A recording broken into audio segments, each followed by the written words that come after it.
Assalamualaikum. Macam mana cara kita nak ambil link kat FB kita nak share dekat kawan Okey, kita nak tunjuk tutorial. Mula-mula korang pergi ke FB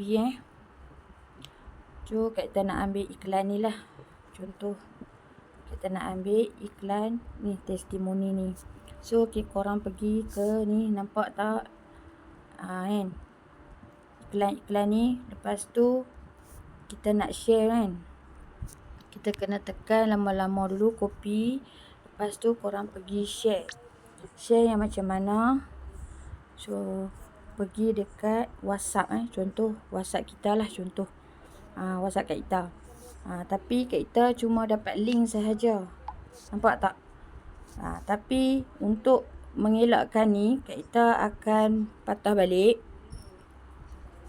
Kita akan patah balik untuk kita nak dapatkan gambar gambar tadi.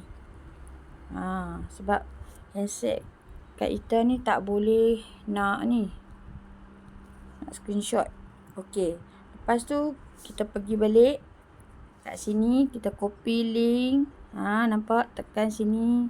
Lepas tu pergi ke pin ni. Lepas tu kita ambil gambar ni. Dah siap link kita. So kalau orang tekan link kita ni, dia pergilah dekat posting kita. Macam tu saja. Selamat mencuba.